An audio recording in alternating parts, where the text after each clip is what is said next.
Hello, everybody. Welcome to our pre-show here on Computer America. We've got a terrific show planned for you. In the second hour, we'll be doing computer and technology news. That's brought to you by Slimware Utilities. 1 minute until showtime. They are the official optimization software of Computer America. In the first hour, we're going to swing all the way over to Auckland, New Zealand. That's right. Well, what's going on down over there? Why are we going there? Well, it is one of the new hotbeds for gaming, computer game development, and it's one of the fastest growing creative industries in the world. And we're going to be talking to Stephen Knightley, the chairperson of the New Zealand Game Developers Association. Should be a very entertaining program. So sit back, relax, as we bring to you 2 hours of the Computer America Show, coming at you in about 20 seconds.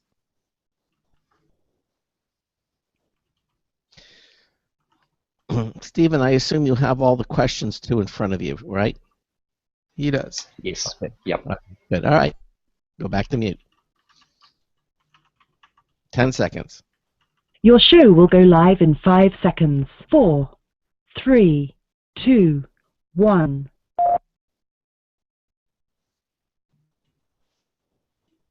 Broadcasting live, it's America's longest-running national radio talk show on computers, Computer America, hosted by national columnist Craig Crossman. Look for Craig's weekly column in your favorite newspaper. This show is being beamed nationwide at ComputerAmerica.com. Keep it here for technology news, computer products, guest interviews, and your phone calls. You're listening to Computer America. Hello, and welcome into the Computer America Show. It's the nation's longest-running, nationally syndicated radio talk show on computers. Computer America is heard around the world and coast to coast. And I'm your host, Craig Crossman. And I'm your co-host, Ben. And it's a glorious Tuesday. That means it's time for our Gamer Tuesday show here on Computer America. Yeah. All about game. We have those. Yes, we do have those, and it is a Gamer Tuesday. We have a terrific show planned for you. Now, in the second hour, we're going to be doing computer and technology news. That's brought to you by Slimware Utilities. They are the official optimization software of Computer America. And in the first hour, we're going to head on over to Auckland, New Zealand. That's right, Auckland. Why are we going to New Zealand? For you Lord of the Rings lover, the beautiful scenery shot in New Zealand. But we're going to be talking about video game development in New Zealand and why that's important and how it's becoming the fastest growing creative industry in the tech export sector. We're going to be talking to Stephen Knightley, who is the chairperson of the New Zealand Game Developers Association. If you have a question or comment for us, we would love to hear from you. Give us a call at 347-884-8881. That's 347-884-8881. 8881 will get you on and get you through. Or you can head over to our website, ComputerAmerica.com. On the upper right-hand corner of any page there, you'll say it says Submit a Question. Click on that. It'll take you to a question submission page where you can type in a question or comment, suggestion. Ben and I, when you hit the Submit button, Ben and I will see what you're typing immediately.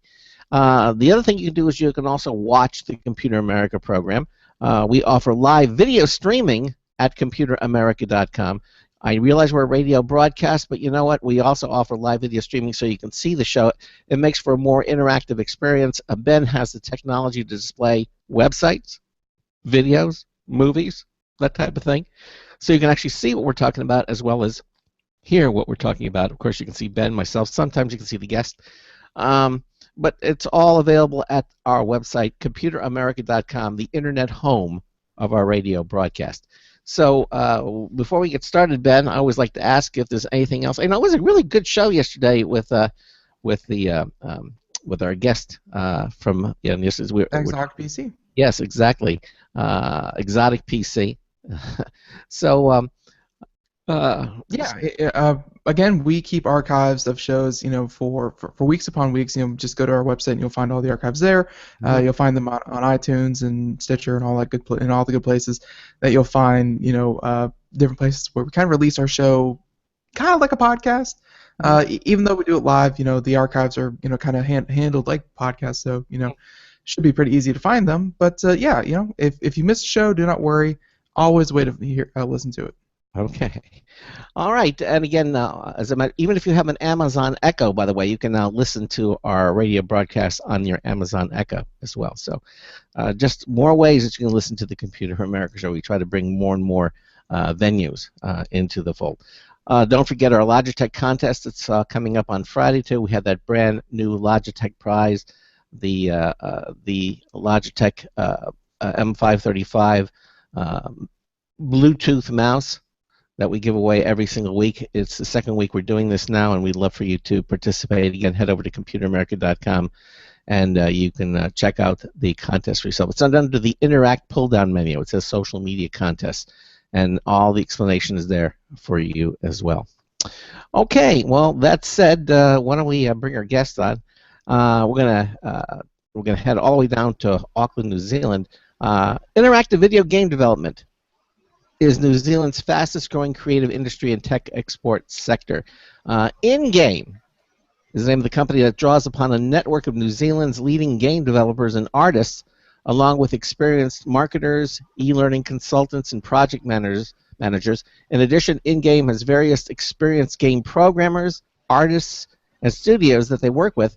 InGame can call upon the resources of the Auckland Game Developers Meetup, the NZ Game Developers Association, and the 3D Visualization Cluster. Now, joining us today in Auckland, New Zealand is Stephen Knightley.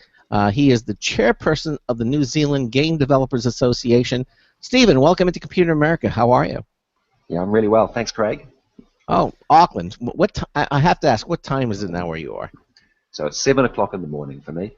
So I know this is Computer Tuesday, but for me it's Computer Wednesday on the other side of the international date line. Yeah, I mean, you're about 16 hours ahead of us, so you're like a whole day in the next day of it. The future, if you will.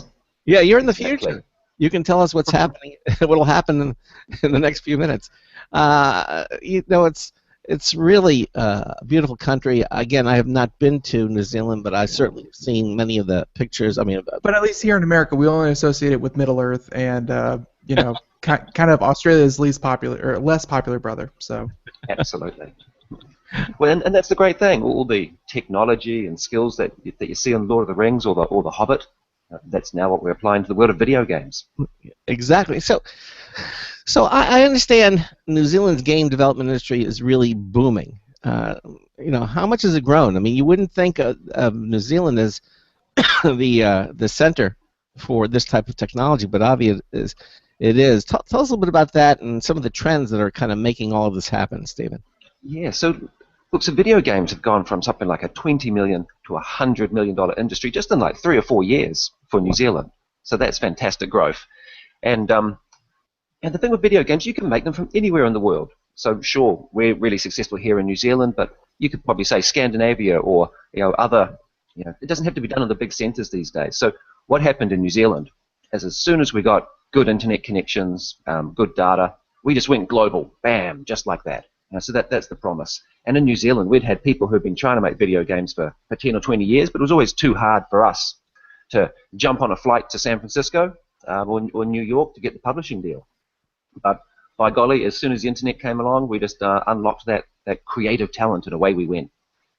So really, as with most of us, we really have the internet to really bring us truly to the global community that it's always been. Well, you got to figure that I would assume like a place as remote as New Zealand, just as a country, I can assume that other kind of industries, where you may have to import goods and services, from all over the world and keep importing them. Once you guys have fast internet and a strong internet connection, just as a country, it really does, like exporting a video game is a button. It's not like you have to put it on a cargo ship and ship it all over the world. Absolutely. There's a few other components that you need as well. You need smart people. You need beautiful scenery to keep those smart people happy, and you need the technical smarts as well. So what that means, but because we're doing the digital distribution, it's probably easy to say what we don't do in New Zealand. We don't do large console games. Hey, but that's fine because the growth in the industry in recent years has been mobile games, purely online play games, and look, especially this year, virtual reality, of course. and there's an awful lot of that happening down here as well. You know, I'd like to be able to pull up my iPhone and call up my Uber app and say, "Hey, can you pick me up in 5 minutes?" Where are you? We're in Auckland, New Zealand. It would give you an estimate of the time that it's going to take for the driver to get there to pick you up. You can have a lot, you know. You credit the advent of the internet. It's been around for some time, and there had to have been something additional to the internet that really sparked this. I mean, the internet's been around for, you know, how many years? Yeah. So must have been something else in addition. Were there any trends? Yeah, so look, so I think the trend is not just digital, but digital distribution. Yeah, so what that means is, the App Store or Steam coming along. Ah. So you had not just the wild internet and just being able to put your PC game up anywhere you want, but just those distribution channels. And so I think like 2 years ago, there were like 3 New Zealand games were featured by Apple in their best games of 2014. Apple said, here are the 10 best games in the world. 3 of them were made in New Zealand in that 1 year. So that was fantastic. And even if you look at the top charts on Apple at the moment, say the top paid games in the US store, you'll see 1 or 2 New Zealand games on there. Well, that's very impressive. Now you mentioned a few moments ago that New Zealand you're not developing these large AAA console games. Why not? I mean, why are you only in the area that you're in? Yeah. So on one hand, I probably actually should give some credit. I think it's just because the industry has just exploded so recently in recent years. Previously, all of the fantastic New Zealand talent went overseas and worked on great AAA console games. And probably the most famous contributor to that is a gentleman called Chris Butcher, and he's the CTO, the technical director at Bungie, the guys who invented Halo, and more recently Destiny. So New Zealanders have certainly been making console games for a long time. I think there's now actually 2 New Zealand studios that are indeed planning and now working on some large AAA games. One of those, there's a gentleman, Dean Hall, so he's really well known for inventing DayZ. That's a good one. Game. Daisy really has Daisy, not Daisy. Daisy definitely has that cult following that a lot of people really are really passionate about that one. That's a good title. Yeah, and so he's now returned to New Zealand, having that success with DayZ, and has set up his own studio here, which is just that other trend that we're seeing. We're seeing international people coming to New Zealand, or New Zealanders returning and bringing talent from all around the world. So that's the attraction. That's the bonus we've got with having Lord of the Rings and Hobbit landscapes on our doorstep. It's quite easy to attract international talent either back to New Zealand or get them to bring their friends with them. You can make video games during the week, go skiing and hunting in the weekend. So you had this migration of talent leaving New Zealand because the opportunities were over here in the States or overseas, and you're saying now with the advent of the internet and with the success that many of these New Zealanders, is that what you call them? New Zealanders have had. Yeah. Now they're basically coming home, and they're going, and they're bringing all that back with them, which certainly makes a lot of sense. Although I understand that the largest game studio in New Zealand, called Gameloft, Auckland, recently closed. Did that have some sort of an impact? Why did that happen? Yeah, that did have an impact. So Gameloft is actually a French multinational. They're listed on the Paris Stock Exchange, and they had, 20 or 30 studios all around the world. But yeah, they were a 150 person team. They were a really big team. Mm-hmm.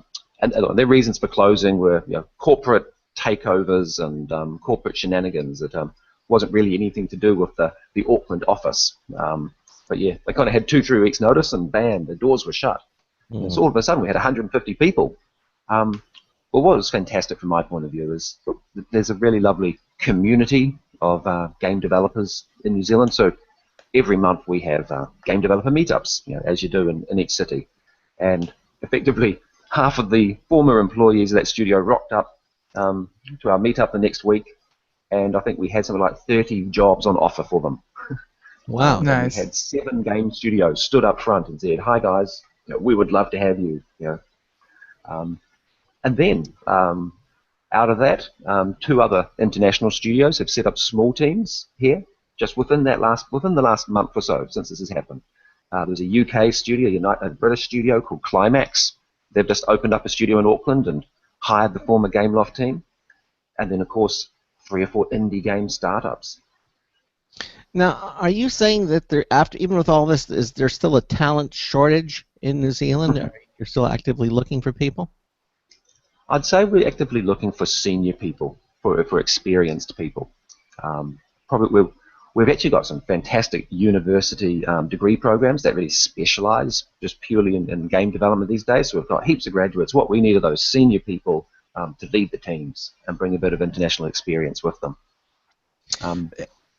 Well, and of course, it's all well and good to want to make video games and make that is very, very beautiful and all this kind of stuff. But if do you think the local, I don't want to say political climate, but just the taxes and the startup incentives and any kind of tax breaks, is New Zealand kind of the right I guess economy to really start your company there?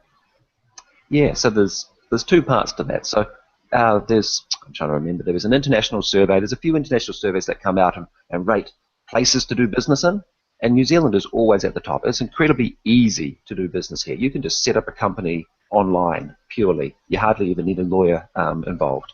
So doing business in New Zealand is easy. We've got even a ridiculously simple tax code, things like that. But on the other side of the coin, when you talk about incentives and the like, look, generally we don't offer, say, incentives, say like Canada or many of the US states would do for game studios to relocate there. The film industry, the screen industry, definitely has incentives. And if you're making the game of a film, we can get you some incentives. Mm-hmm. Okay. But it's interesting. The experience has been just talking to a lot of the international studios. Yeah, incentives, they're the icing on the cake. You still want talent and location and just your general costs to be reasonable as well. But it's certainly something I talk to the government about. Here's another fantastic thing about New Zealand. It's small. We've only got a population of 4 million people. So I bumped into the Deputy Prime Minister in the pub last night. and ended up talking of all things about how his 16-year-old son is playing League of Legends on time and online, and he's in a clan. And then it ended up being a conversation about the gamification of the education system in New Zealand. Wow. However, he didn't introduce a tax break for video games at the time. That's a little much to ask for one nice conversation. Yeah. Exactly. But now what about Americans? I mean, are any Americans moving to New Zealand looking for work? They definitely are. Yep. There's a nice diverse range of accents around the industry now. And just from all over and in all roles, whether that's some fantastic artists have come down here lately. Yeah, and the other thing I see, there's this nice crossover. They come down often to work in the visual effects and film industry, working for the likes of Weta Digital, who do the visual effects for Avatar and Lord of the Rings. But then after a while, they creep over to video games. Well, there's obviously a large tie-in to that, or certainly if you're talented to work in the movie industry, I am sure that when the film or the film company that you're working for is finished, I'm sure there must be similar type of work in the game industry. A lot of it overlaps. There's a lot of overlapping. If you do artistry work for a movie, you can do artistry work for a video game, that type of thing. Yeah. And there's obviously some differences between the two industries. There are different skill sets and the technical tools you'd use for the graphics and the like. But also the flow of the industries, the rhythm of the industries is really different. Film is do a big project really intensely. And then you might have downtime for 6 months until the next large project comes. The great thing about video games is that they're more consistent, because these days it's like games as a service. You're always doing an update to your game, or you're running an online game and you've just got millions of users and you're just constantly updating the content for them. How's the real estate market down there? I mean, if I'm going to move down there as an American, looking for work, and I need a place to live, um, uh, how's the real estate industry doing down there? Look, it's generally good in Auckland here, which is our largest city. It's actually pretty hot at the moment. Um, but apart from that, yeah, look, it's yeah, don't have too much to say about that. I don't think it's too much of a problem, but and it depends. The other great thing about video games is you don't necessarily have to move to Auckland. You can live in the regions. You can live and you can work on the work from the beach and make video games is kind of my dream. Myself, I'm on the edge of a rainforest making video games. Yet I'm half an hour, 40 minutes drive from the centre of the city. But when you're that remote, do you still have internet access on all these remote regions? Generally, yes. New Zealand actually has pretty good internet. At the start in your intro, you mentioned our comparison with Australia. Australia has really poor internet. We've got good solid fibre to most places and most communities. Okay. Well, or if you go off to a tangent, can you have them? I mean, how amenable are they for dropping a cable? Or to the area that you're at? Yeah, look, reasonably amenable. That's not too difficult. Okay. And our main challenge, the thing we always debate about in New Zealand, is that we've kind of really just got one major internet cable that connects us to the rest of the world. And sure, it's got capacity, but the question everyone always raises is about redundancy. What if something happens to that one cable? But we've just greenlit building a second major cable, which is fantastic. Are you talking like a transcontinental cable? Yeah, the cable that connects Auckland to Hawaii to California. That's one big honking cable. Yeah.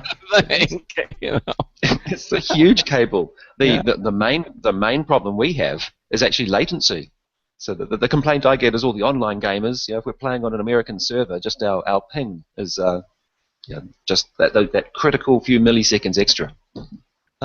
Yeah, and I guess you guys probably have more in common with the U.S., but I would think that the ping would be less for, like, let's say Korean servers or something over there in the eastern countries.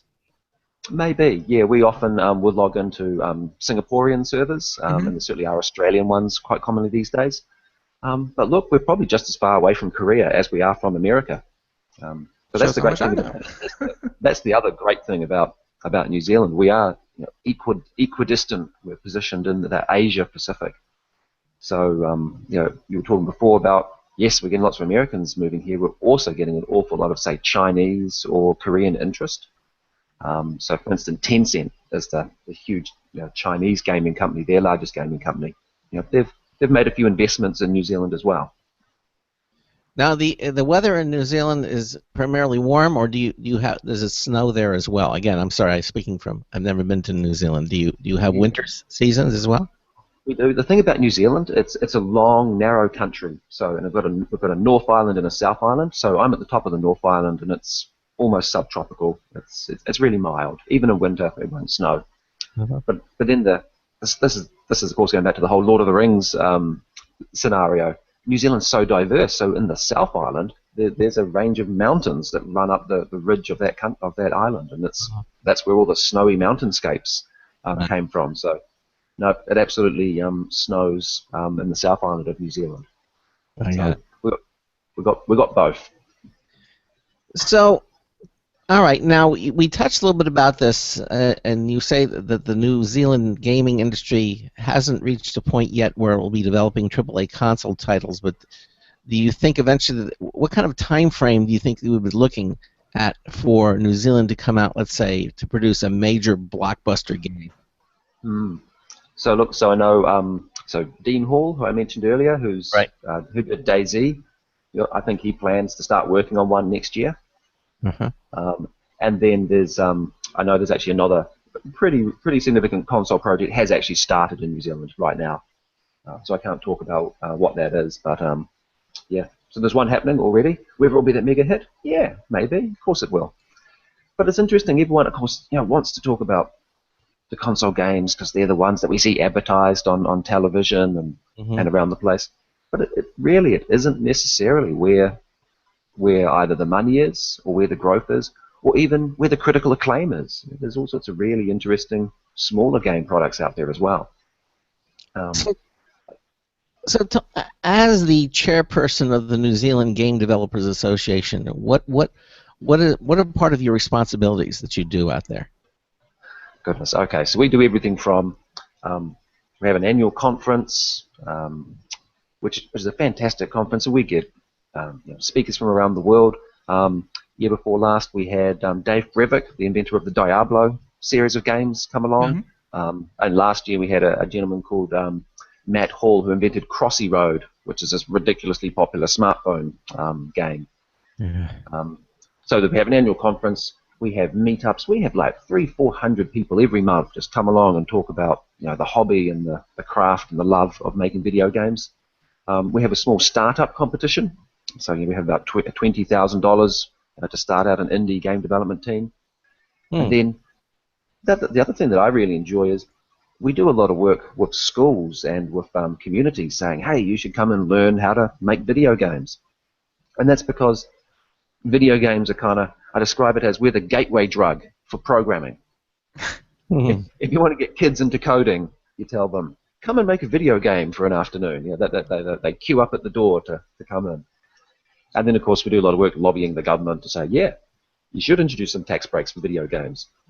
We could get a few hundred more jobs and exports for you. Well, why do you think they haven't? You would think this is something that the government would support and be very much behind. What's the holdup? Why don't they? I think it is just a particular political philosophy of the current government in New Zealand. They just absolutely do not do pork barrel politics. It's just something almost in the New Zealand DNA. We don't do much of it as well. They'd rather not support any one industry, not support any one sector, but just make sure they do a good job for businesses overall. So it's quite funny. They love us in all sorts of other reasons because, of course, we are a Darwin. We are the fastest growing tech industry in New Zealand, or creative industry in New Zealand. So they help us out in many little ways. The problem I have is I walk in the door and say, hi, we've grown 110% revenue every year for the last 4 years. And they go, great, you're successful, go away. if you were a failure, here, have a tax break. So it's nothing personal against video games. As I said, the Deputy Prime Minister was telling me about his son playing League of Legends just last night. So he certainly wasn't concerned about moral panic or outrage about children playing violent video games or anything like that. It's an interesting situation. I should say, however, there are things like research and development grants that you can get from the government, and game studios who are doing technical work can get those quite readily. Right. Now, one of the companies that we mentioned here is something called InGames. This is a gaming studio, and now have you work with InGame, and can you tell us a little bit about them? Yeah, no, I should probably tell you about a few of the New Zealand successes. So InGame is actually my own personal studio, and we do the gamification. Effectively, is what we end up doing. So taking all the great things from entertainment games and applying them to corporates.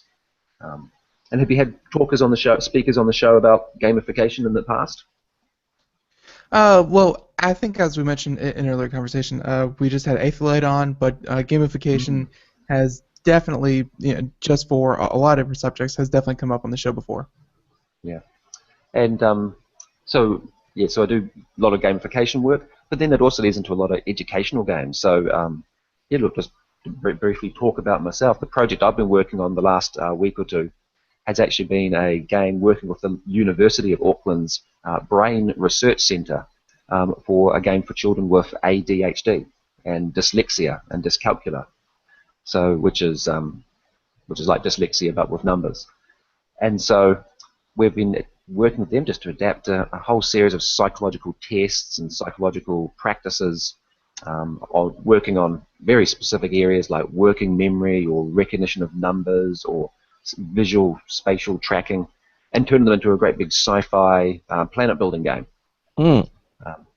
And the reason we had to do that is these psychological tests are actually really repetitive. It's kind of like sit down and match something over and over for a few minutes, and then in the program the students have to do it for 6 weeks. So we've got to hold their attention doing these really repetitive tasks for 6 whole weeks. So throwing it into a video game has absolutely worked. And we've been testing that in some local schools, tracking all the data, tracking all the analytics, and it looks like it's being very successful. The only thing I gathered from that was, come to New Zealand, we have test subjects in our schools for you. That's what I gathered. We do have test subjects. So building on that, we have a co-working space for game startups here in Auckland, which we call the Arcade Auckland. And it's actually co-located at our Museum of Transport and Technology. So we've kind of got some desk space where game developers just come in and work on their projects, and then school kids run past on a school visit to the museum. And so we've got some arcade cabinets, and we've just put our games in the arcade cabinets. So we've got play testers on tap. It's fantastic, and you get that rapid prototyping, that rapid feedback on your game projects. Right. Stephen, we're at the bottom of the hour, so we're going to take a little break, and then we'll continue on with you. You're listening to the Computer America Show. Ben and I are chatting with Stephen Knightley. He's the chairperson of the New Zealand Game Developers Association. He's talking to us right now from Auckland, New Zealand. We've got another news tips bulletin review from Marty Winston coming up as well, and then we'll be back with Stephen after these commercial messages. You're listening to the Computer America Show. Please stay with us. Sometimes, disaster strikes. Data can be lost due to many different reasons. Accidental reformatting, power spikes, virus attacks. Zero Assumption Recovery provides a suite of highly effective and thorough data recovery software for Windows operating systems. ZA is suitable for home users and small businesses who need a powerful data recovery solution for Windows and Linux file systems. Go to z-a-recovery.com. Sometimes, disaster strikes. Data can be lost due to many different reasons. Accidental reformatting, power spikes, virus attacks. Zero Assumption Recovery provides a suite of highly effective and thorough data recovery software for Windows operating systems. ZA is suitable for home users and small businesses who need a powerful data recovery solution for Windows and Linux file systems. Go to z-a-recovery.com. Hi, this is Craig Crossman, host of the Computer America Show. Long before Vistaprint asked me to tell you about them, my wife and I have been using Vistaprint for years, making business cards, having the Computer America logo placed on the polo shirts we use at conventions like CES, even printing a business card for our personal lives with our home address and phone number. In fact, Vistaprint offers tons of custom products for home and office needs, and Vistaprint absolutely guarantees you'll love their products every time, or they will make it right. In fact, they'll give you 500 business cards for just $9.99 when you enter my promo code Craig at checkout. Just go to their website at www.vistaprint.com and see how easy it is to design your own stuff using their web-based custom design service. Remember to use my code Craig and save up to 50% over the regular pricing. So don't wait. Go to vistaprint.com and order today.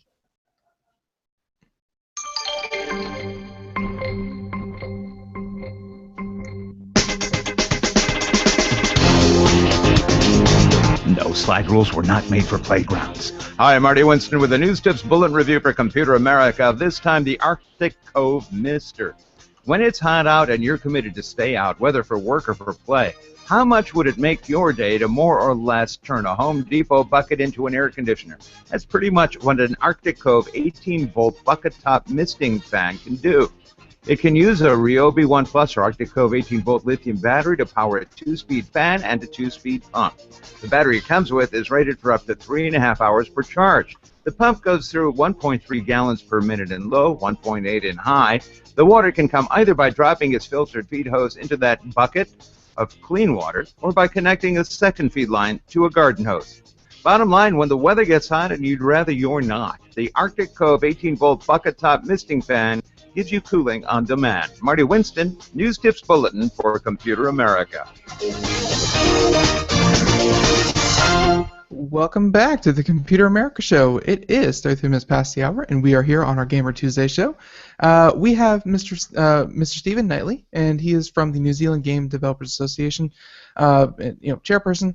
And yeah, we're just talking about in-game in particular, which is his game development studio. But talking just before the break, we were talking about how it sounded like it was the place you guys call the arcade, and it was a very, very interesting working atmosphere where you have people who kind of share a space with obviously potential potential players, and it sounds like kind of the running theme that we've had with the show so far is that New Zealand definitely offers a unique workspace that, I mean, don't get me wrong, there are a lot of places here in the U.S. Where you kind of associate new startups and new tech startups and things like that. Yeah. But they kind of it's Silicon Valley, it's Colorado, it's kind of its own place, but it's still very much a kind of a business first kind of venture. It's you can make your game, but how are you going to make yourself successful and things like that?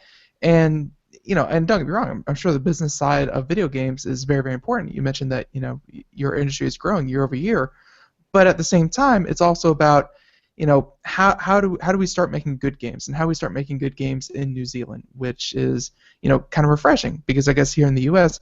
we've had good games, but now it's about how do you make the most successful game instead of the best game.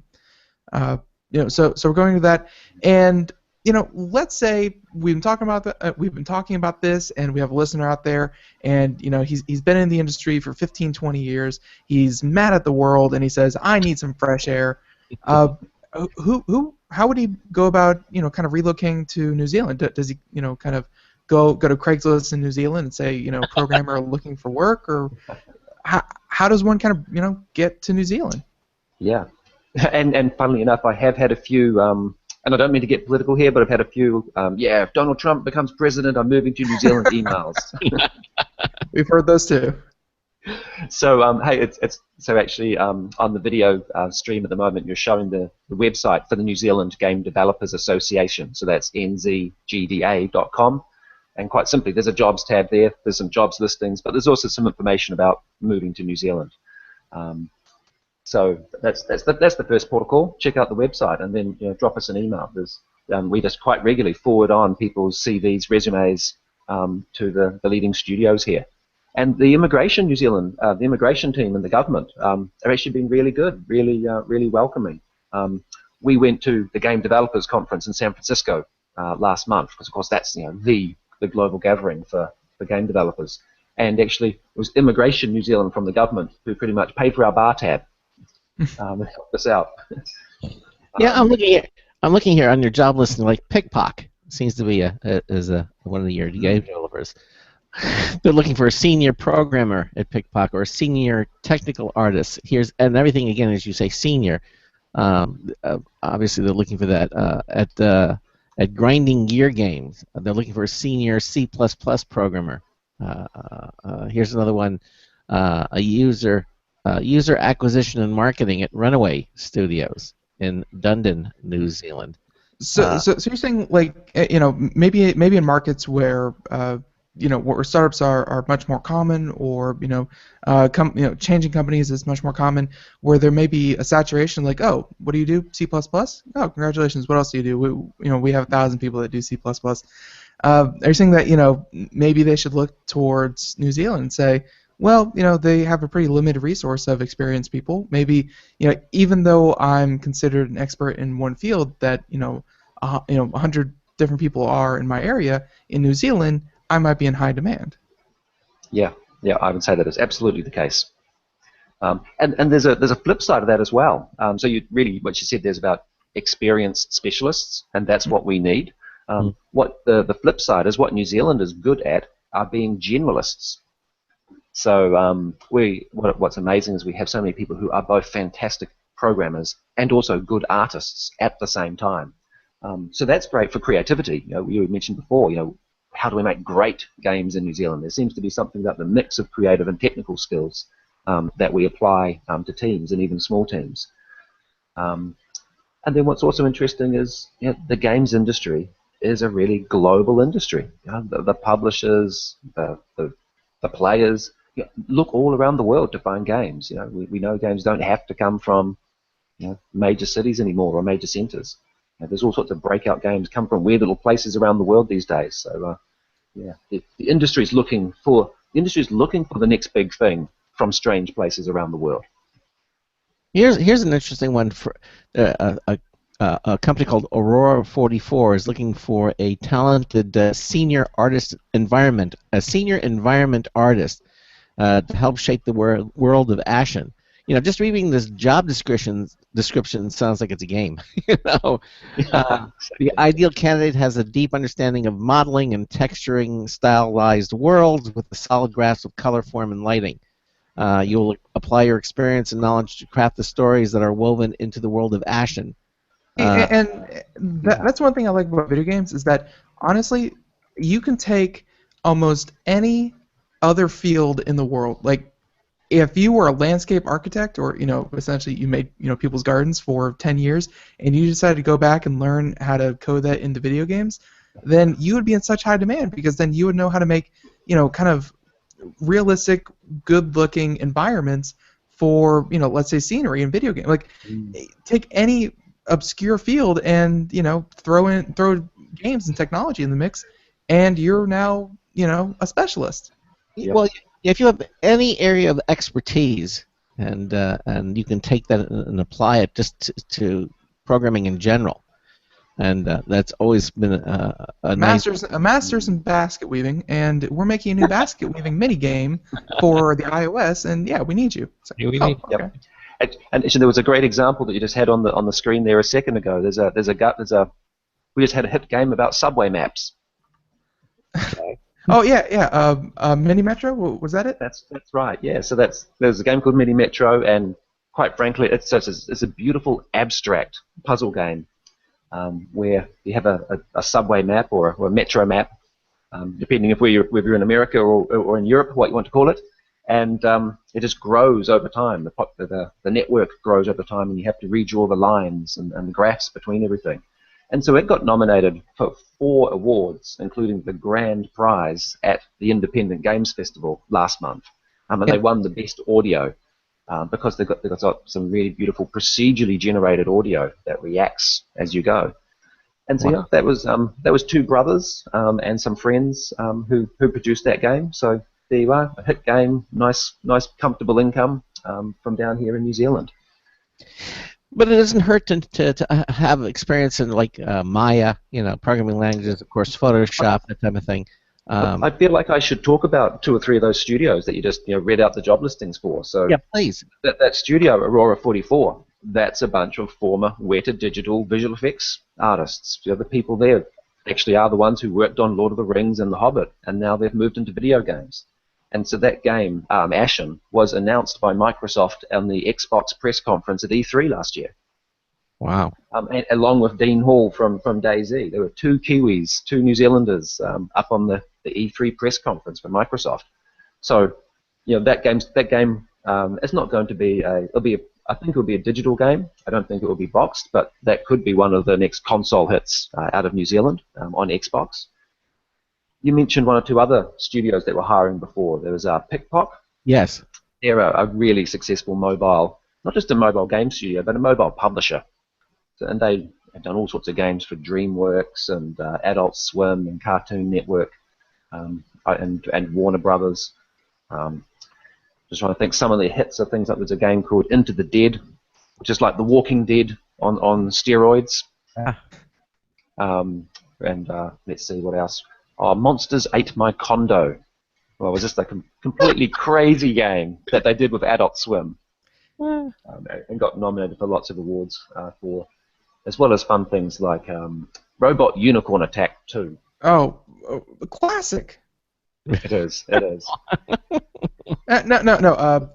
Almost everything by Adult Swim, and some of them are very blatant cash grabs, but a lot of what Adult Swim does, they definitely have a lot of great indie games. It's like you'd be surprised, a game that you may never heard of the studio or you may never heard of the people behind it, you put down your $2, and just because you haven't heard of them doesn't mean that the game you aren't going to spend the next 20 hours for $2 just having the time of your life.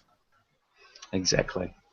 And the other studio we briefly mentioned there, the ones who are looking for some C++ programmers, Grinding Gear Games, they make an action RPG called Path of Exile. which I'm proud to say is the spiritual successor to Diablo 2. Really? And it's just a ridiculously complicated, hardcore action role-playing game.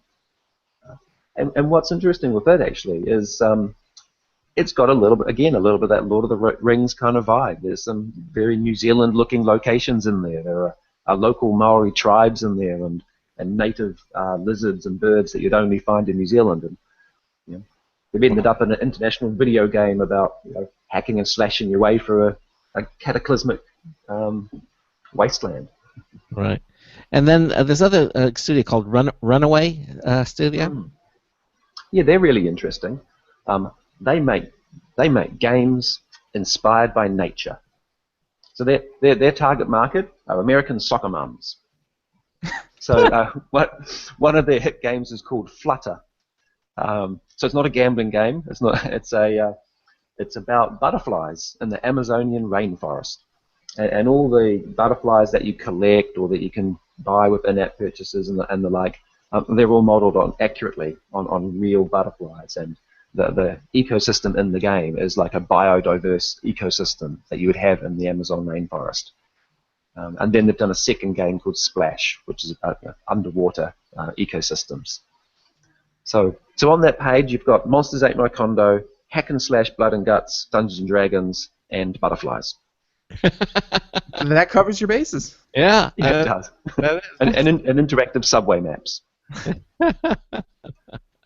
That Flutter. That is well, obviously this is extremely interesting, and hopefully some of our listeners have, might find this of interest to themselves, or may know someone who is looking, to kind of relocate. And I guess we can say this on the air, but like I said, we just had Aetherlight, on the show. They were also from New Zealand, and they're doing a lot of that was a really great interview.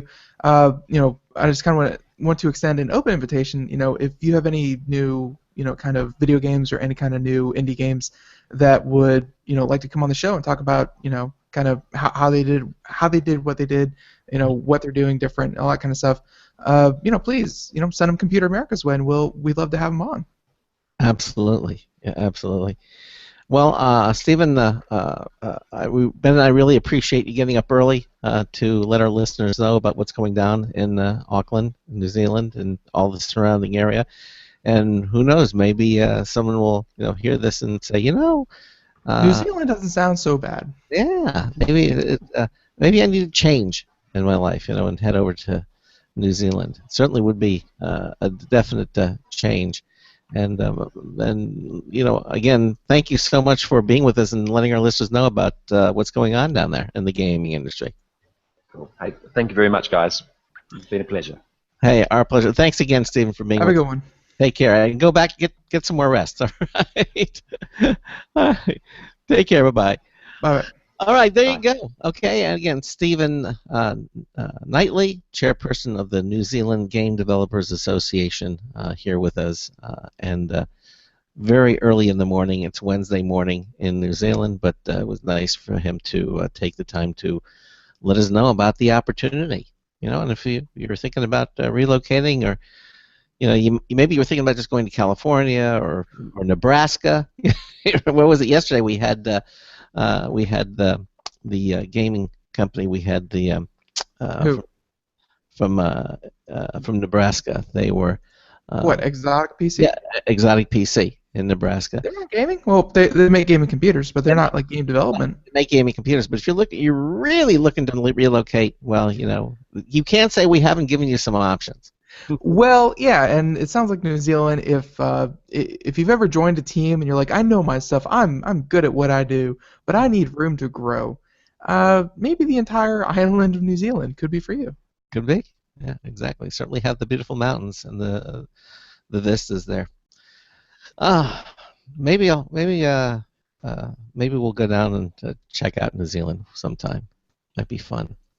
Oh, for sure. It's again, I hate the fact that we can only associate it with Lord of the Rings and The Hobbit. But seriously, the like all the panoramas and all the and all the wide angle screen and all the wide angle shots, mm-hmm. are like wow, where? It's like, how the heck did the CG people do that? And you know, blah blah. It's like, no, that's not, you know, that's not an artist rendered Actual kind of place. scenery. That's New Zealand. That's New Zealand. Where do they shoot? Lord, where do they shoot? Was it Game of Thrones? Where is that shot? I think they also shot. No, I take that back. That I don't know. Netherlands or it's some obscure place. I know that a lot of these fantasy movies and shows are filmed in some of these more what we tend to think of as exotic places. You know, years ago it was exotic. Now it's what, a 14-hour plane ride, jet ride to New Zealand. I think it's about 14 hours. Yeah, it's not an easy trip. Like you'll get jet lag, and then you'll just lose a day. Pretty much. But hey, you know, yeah, if you're adventurous, this certainly sounds like something that you might want to consider. Well, again, of course, so you just go to computeramerica.com. We have a link to the website that we were speaking about. That's to the ZGDA and nzgda.com. We have the New website. Zealand Game Developers Association. It's just the first letter off of every one of those. Or just go to computeramerica.com. We have a link right there on our homepage. It'll take you to their website, and you can check it out for yourself. Okay. Well, coming up in the next hour, and actually we have some time. We might actually do a couple of news stories here to get started. Yep. Let's do some computer and technology news stories, and let's get started. Today's computer and technology news is brought to you by Slimware Utilities, the official optimization software of Computer America. You can visit them at slimwareutilities.com to clean, speed up, and optimize your Windows system. Check them out. slimwareutilities.com. You'll be very happy that you did, and you will thank us for it. They are terrific. slimwareutilities.com. Okay, and let's start off with the island of New Zealand is great and all, but why not start off the news stories with something fantastical? Okay. And here we have this from Popular Science, and yeah, it's probably for the mega rich, but fun to hear about what crazy things they'll think of next. And here we have an island fit for Bond villain. Really? Yeah, because I guess the epitome of weird hideouts is only captured by Bonds. So here we have the new lifestyle for the rich and famous, and if you're watching the video portion of the show, we highly recommend it because there are pictures and, of course, the article itself to go along with what we are saying. And, yeah, you'll see a picture of this thing. Ridiculous. Yeah, so thanks to climate change, the 1% now have a new problem to worry about, which is, of course, as sea levels rise, the private islands are imperiled. So, with a new concept from the Swiss submarine maker Migaloo, islands no longer have to be so annoyingly stationary. This thing moves around. Yeah, this is called the Kokomo Island. And it is a custom-built, multi-story mega yacht that comes complete with a penthouse, submarine base, a beach club, and a shark elevator. Wow. Wow. Okay, so here are some of the specs of this thing. It has a footprint of about 98,000 square feet, so it's 384 feet long by 256 feet wide. So again, some of the bigger mega yachts, about 400 feet long. That's not the longest we've ever seen, but at 256 feet wide, that's very, very wide. Again, nowhere near a cruise ship big, but still ridiculous. So they're saying it has a whole depth of about 67 feet. So they'll give you your cubic feet if you multiply 100,000 square feet by 67 square feet, or 67 feet. So build time about 5 to 8 years. So order your island now, and cost to be determined. So who knows that? And it travels at about 8 miles an hour. Well, that's speedy, isn't it? Not bad, not bad for an island. Not bad for an island. No. So, and they're saying that like a cruise ship for solid ground, the Kokomo Island is a series of decks, and they sit atop two massive pontoons, which remain submerged to keep the craft level. 4 submersible towers extend below the pontoons. They house storage, service decks, and the 4 anchor lines that keep the island in place. They're saying that it can even travel to different resort locations. So, so at the edge of the superstructure, an artificial beachfront leads to a pool and an elevator accessible beachfront club. And above that, there's a garden deck for sightseeing and outdoor dining, a spa deck with a gym and a salon, and a jungle deck with palm trees and waterfalls. Again, all of this, I say it again, built into a ship. Yeah. Do you think this is going to be the next wave of cruise ships? They're going to be actual mobile This islands? isn't even like a cruise ship. This is replacing a yacht. Like, you know how the super rich all have yachts? Yeah. This is an alternative to a yacht. And they said that it has everything from escape routes to flight plans, because obviously it has a helipad right there, so you can have helicopters flying. Just craziness. And again, it said it had room for its own personal submarine built in, instead of a car garage, because what are you gonna do, drive a car around? Yeah. It has a room for a submarine. And like the waters around it. Yeah, exactly. right. And once again, this was made by Migaloo, who is a submarine manufacturer. So obviously that's where they get you. You buy the super yacht, and then you have to get the submarine to go inside of it. So it's like trying to buy the soda, but then you need the cooler to go with it, and then you need the ice, so they get you with that. This one, you buy the mega yacht, and you have to buy the submarine too. So. I can't wait to see one. I hope they build at least one of these just to see how it looks. Well, because this isn't the technical, kind of challenge a cruise ship is. Because I don't know if any of your listeners out there have seen a cruise ship in person. They are ginormous. they're like cities on the water. They really are. Yeah. And this would honestly be a much smaller.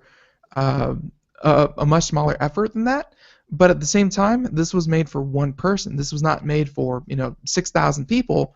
This was made for one super rich person who wants a traveling island. I don't think they're going to sell very many of these, But They don't have to. Yeah. They just have to sell one, and they have a booming business. Yeah. If I had a couple tens of millions of dollars to throw around, why not? Why not? Actually, hundreds of millions. This thing would probably cost hundreds of millions. It probably would. I have time to do one more quick story, and I want to get this in from Engadget. Yeah, we have time in the second hour, right? You don't have to rush it.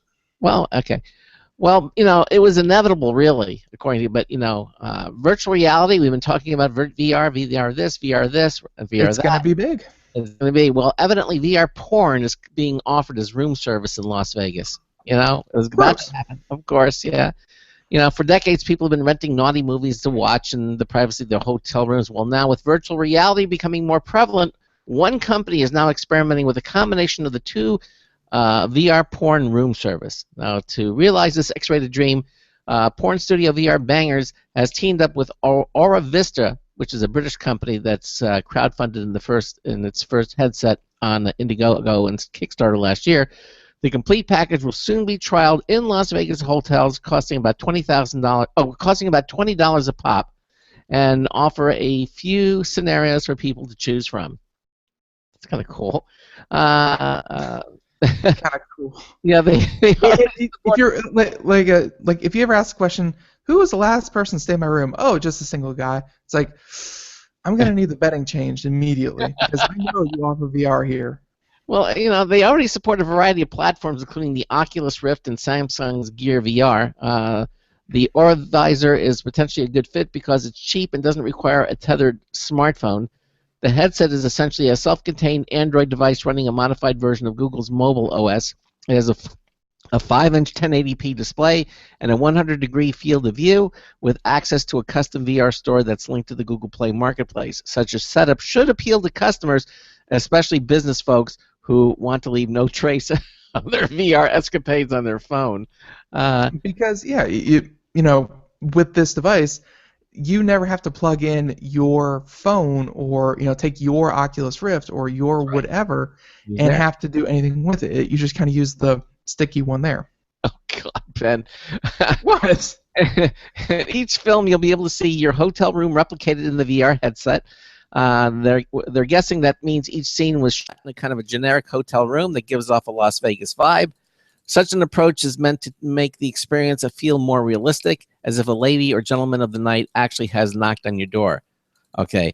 We're not sure exactly when or where it'll be available for rent on the Strip. In the meantime, hotels will just have to leave you to your own devices. But there you go. VR porn coming to Las Vegas really soon. So The porn industry made hotels a lot of money for a long time. yeah, it's a real moneymaker, and I'm sure this will be no exception. Probably it'll I'm sure this is going to catch on really, really quickly. All right, we got another full hour of the Computer America Show coming at you. We're going to talk a little bit about the June 13 event for Apple Computer. They're going to be talking about the Worldwide Developers Conference. What do you think is going to be revealed there? We'll talk a little bit about that. And lots more stories coming up. We're going to take a quick break, and then we'll continue on with these stories and more. This is the Computer America Show, I promise. We'll be right back. Stay with us. Broadcasting live. It's the only national radio talk show on computers to air every weeknight. Computer America. Hosted by national columnist Craig Crossman. The first hour's behind us, but there's still more of tech news, tech talk, and your phone calls. We're being beamed nationwide at ComputerAmerica.com. You got computer problems? Bring them on. You're listening to Computer America. Computers run the world, and we run computers. Call us or send us an email to live@computeramerica.com. Hello and welcome into Hour 2 of the nation's longest-running, nationally syndicated radio talk show on computers. This is the Computer America Show, and I'm your host, Craig Crossman. And I'm your co-host, Ben. And we continue on. Again, if you missed the first hour of the show, we were all the way down in Auckland, New Zealand, talking to Stephen Knightley, who is the chairperson of the New Zealand Game Developers Association. If you missed any portion of that, we certainly can listen to it again. You can listen to any of our shows at the internet home of a radio broadcast, ComputerAmerica.com, under the archives menu bar. Just you can see all the different places you can listen to the show, and you can listen to it again. But in the meantime, Ben and I, if you're just joining us now, we are continuing to do computer and technology news brought to you by Slimware Utilities, the official optimization software of Computer America. And we just finished doing a story about Vegas is going to be one of the first, and surprise, surprise, where else would it happen, using virtual reality headsets for porn and having it right in your room, So very, very interesting story. And but moving right along. Yeah, I would say so. Yeah. Okay. We continue, and I know I introduced the last story, so I guess it's your turn to. It is my turn. I was going to see if you were going to just trample right over me, but do that. This next story, also from Popular Science, and Popular Science, a great publication, by the way. It's been around forever. Yeah. And yeah, so in this Popular Science, they are talking about the Magic Leap.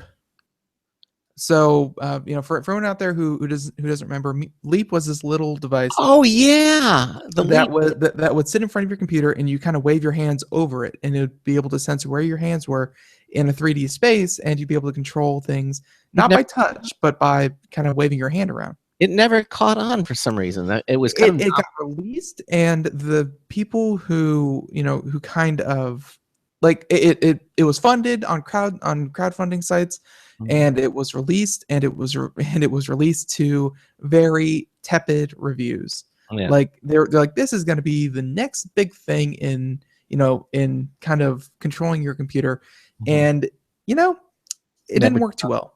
Well, I think even Charles Sandell kind of had one, and he was like, HP was talking about putting one in one of their laptops, integrating it into the laptop itself. It just never happened. Right. So, and of course, Matt, and now we have an article here. Magic Leap, the Google-backed company that has big ideas for virtual and augmented reality, has revealed a new video today, which as soon as it loads, we're going to watch. Magic Leap, not to be confused with, oh, actually, my bad. Yeah. I correct myself right here. Magic Leap, not to be confused with the folks that made Leap Motion, not to be confused. So forget everything we just said.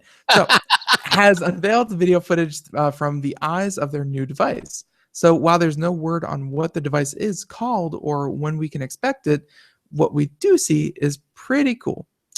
And the video, if you want to go look it up yourself, if you're listening to, kind of just the audio portion of this, it's called A New Morning, and it shows a computing environment augmented into the real world. You're right in thinking this is similar to what we've seen from Microsoft in the past with videos of HoloLens. Both Microsoft headset and the Magic Leap's unnamed device make use of augmented reality to put virtual objects into the actual world. So, along with making you feel like Tony Stark, AR has some uses that traditional desktops struggle with. Seeing an object in front of you on a table aids in helping you decide to purchase the item when online shopping or helping with troubleshooting a real-world item. So just like Tony Stark, where he had something very, very complex and he was able to kind of expand it and look at every little part and really dissect it, you're going to be able to do that in real life with, kind of less confused, things that confuse you. So, so of course, but the early nature of the Magic Leap gadget also inspires comparisons to early videos we saw from Google with a different project called Google Glass. Another product that had very tepid reviews. So when the idea was first teased, a day in the life with Glass videos pitted the search company's interface on top of the real world, allowing people to see maps, directions, signs, blah, blah, blah, blah, blah. And of course, the difference here is that Magic Leap's video is actual footage from the device, not a concept video mock-up, according to Magic Leap. Okay. So I really wish this would play, but what are you going to do? Yeah. Let's try dropping it down a couple. Okay. So, and they have some other little videos here, but Magic Leap has yet to confirm a release date for their HoloLens-like augmented reality device, but with actual footage of the device's interface in the wild, AR computer developers' concept may become a reality. And they have a nice little kind of, jiffy here, but augmented reality, we're talking about virtual reality left and right. Yeah. But augmented reality is a completely different experience. And even though we haven't heard much about it because, more companies are working with, virtual reality right now, augmented reality has just as much possibility of, kind of really changing our lives in the near future as well. It looks very, very cool. Looks very, very interesting. And I can't wait to see that. That looks. It's too bad that that you can't bring that. Again, it's called A New Morning, and if you want to go check it out, again, please do. All right. Now we had mentioned this before with Vizio.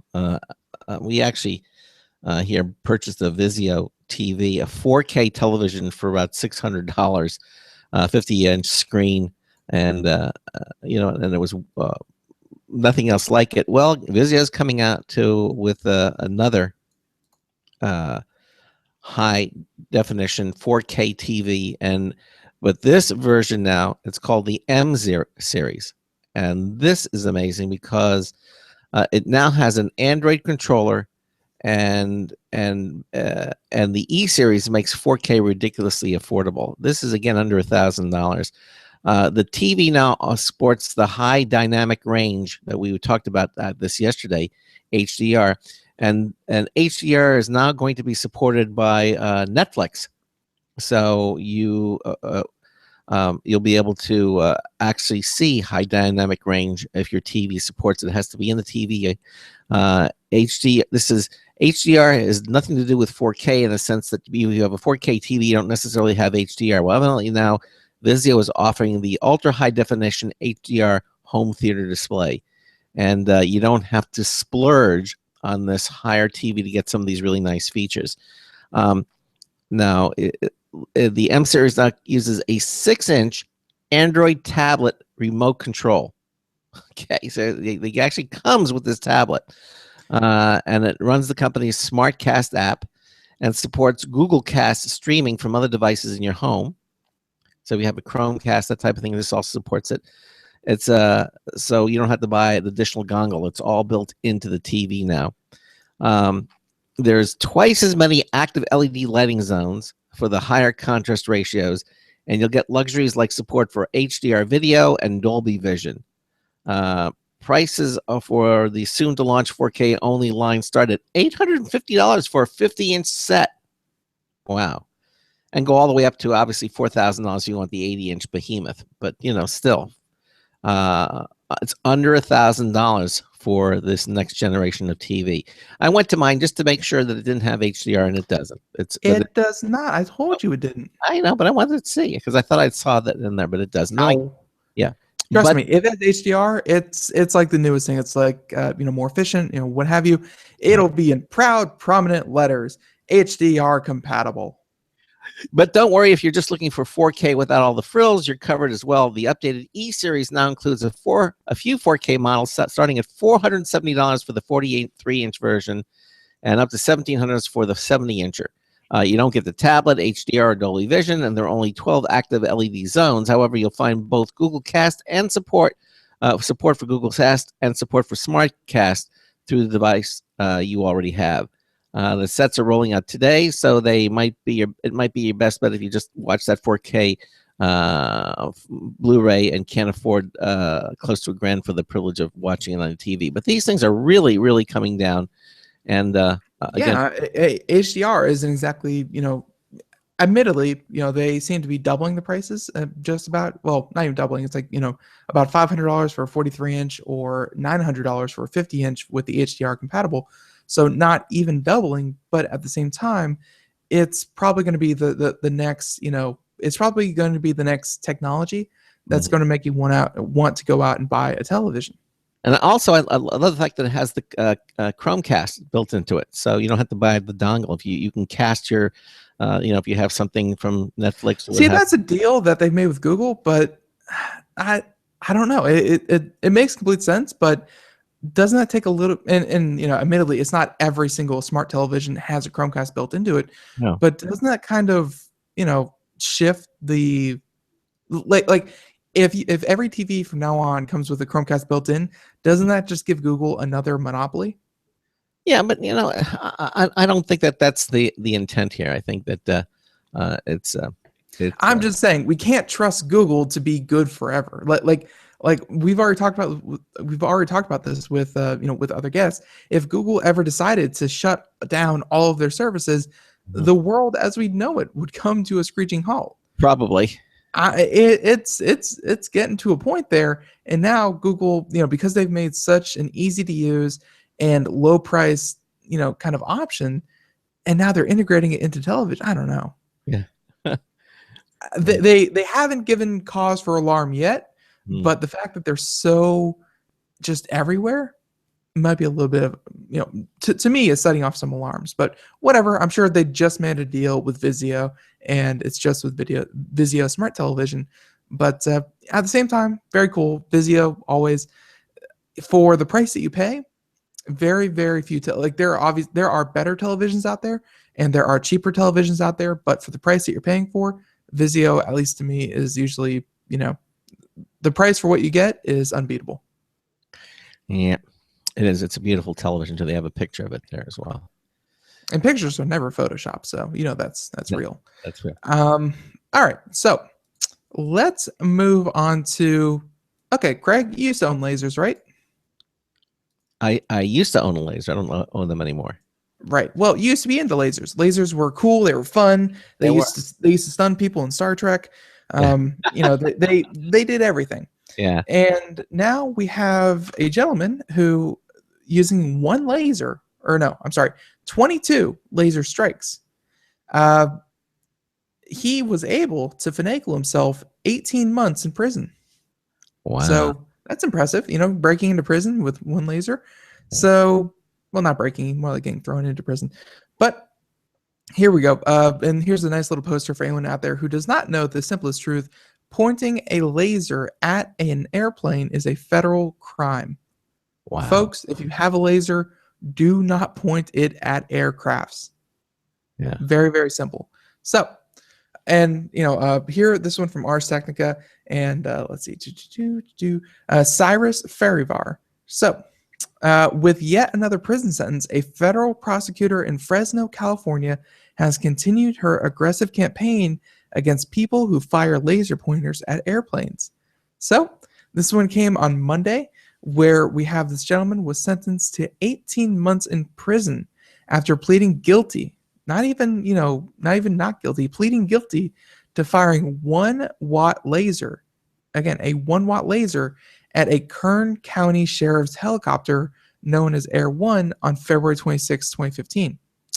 The laser claims to produce a beam approximately 2,000 times more powerful than what is legally allowed. Jeez. Yeah. But I mean, Craig, you as I said, lasers, and that the, kind of like the people who are interested in lasers, the private market for, for powerful lasers, Yeah. like what's legally allowed and what's available are two different things. I think 250 milliwatts. That's is one thousands of a watt, and this is like a 1-watt laser. This thing, is really, really strong. I think there was a company out there called Wicked Lasers. I don't even know if they're still out anymore, but they used to make devices like this. Right. So the U.S. and here we have the U.S. District Judge said that during the sentencing, this is an egregious case of a laser strike. The circumstances are inexplicable. So, according to prosecutors, they're saying that the gentleman fired the laser 4 times at the helicopter before the sheriff's deputies radioed down to Bakersfield police officers on the ground. They tracked down his car to a nearby convenience store and found the laser. The device had a label reading Laser 301 and warning saying avoid direct eye exposure, which again, if you point it at a manned aircraft, you are obviously getting it into someone's eyes. Mm-hmm. So he was charged with 2 counts of firing the laser and pleaded guilty to the first count. And as Ars Technica has reported, it is notoriously difficult for authorities to pinpoint where laser strikes originate from, and particularly when they are pointed at a commercial aircraft. But when fired against law enforcement aircrafts, it's a lot easier. Because you're kind of pointing, because like a laser only goes in one line. Like it's a straight line. So wherever you are, and it's, whatever you're hitting, and it's a dead straight line to exactly where you are. If you hit law enforcement with it, you're essentially drawing them a line, saying, hey, come get me. Mm-hmm.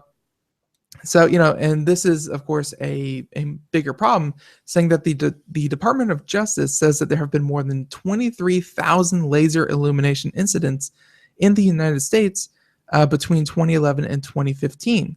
So as of the first few months of this year, there have been more than 22 laser strikes reported in the United States every day. Folks, if you own lasers, do not point them at aircrafts. Do not. Absolutely. Point them at your friend's eyes for all I care. Do not point them at aircrafts. Yeah. It will get you into trouble. Extreme. Also, don't point them in your friend's eyes. But in the Federal Judicial District that encompasses 34 California, there were 214 reported laser incidents in 2015, and of those, the assistant United States attorney has prosecuted 17. So she herself is pretty active in making sure this is not going to be a thing in the future. Yeah, exactly. Oh well, it's come a long way. I remember when lasers first came out, in that size, the pen size, but then they started. Now they're kind of like, I don't want to say like mag flashlights, but they're like little mini flashlights. They're powerful. Very powerful, very strong. Now this next story from Popular Science kind of said that the Worldwide Developer Conference is going to be which is the iOS 10 Apple event. It's going to take place on June the 13th. And basically, Apple is known for announcing new hardware and software by taking to the stage and giving its creations a star treatment. The iPhone, the iPod, the iPad were all revealed this way. New versions of Mac and iOS software were revealed this way, and most recently, the iPhone SE was revealed this way as well. Every June, Apple introduces software improvements for its various products, and this June is no different. Now, unfortunately for Apple, Siri just spilled the beans on where and when that presentation will take place. That's Apple's Worldwide Developer Conference, which will take place June 13th to the 17th in San Francisco. Is anyone shocked that they would announce their own No. stuff at their own event? No. The keynote always takes place on the first day of the conference. Basically, back in 2015, the release of Apple Music, Apple, which had a huge impact on the digital music industry since the first days of the iPod, created the streaming service after acquiring Beats. All that happened at the Worldwide Developer Conference. But there is a theory that next year's iPhone may sport an all-glass body. Okay, this is interesting. Now, they're saying that the next iPhone, I'm assuming the iPhone 7, it's going to basically stop its traditional aluminum casting because, that's what they do. That's that unibody aluminum case that they make. But there's rumors, again, that the iPhone will have a glass chassis. It's going to be all glass. Oh, so when you do drop it, well, we're going to get to that. The reason for the material switch, according to the Kuo, who was the person who's leaked this story, is both to differentiate the iPhone from rival phones that use aluminum and to boost stagnant sales because the sales haven't been as great in the past. Now, Apple didn't immediately respond to requests for a comment. Obviously, that's no surprise. But as I mentioned, iPhone sales have flattened, particularly because customers resisted upgrading last year's 6S and 6S Plus because they didn't have enough features. I got that because somebody's iPhone was left out in the rain until we needed a phone, so I went ahead and got that. However, I don't know who would ever be that silly. I know. I have no idea. But the point is, I would have waited for the 7, but since we needed to get another phone, I have the 6S. And then the 6S is very nice. Don't get me wrong. And the article goes on. This is from CNET, by the way. Lance Whitney wrote this article. He says, glass would certainly add to the premium look and feel that Apple has historically given its products. It also offers advantages for wireless charging and antenna reception. You say that's another big thing that we were talking to Sandy Berger the other day when she was on the show, saying that one of the things that we would love to see is wireless charging. And so if it comes out with an all-glass version, yeah, it's going to do it. But there is one major and obvious disadvantage to glass, and Ben kind of hinted at that. It's more fragile than aluminum.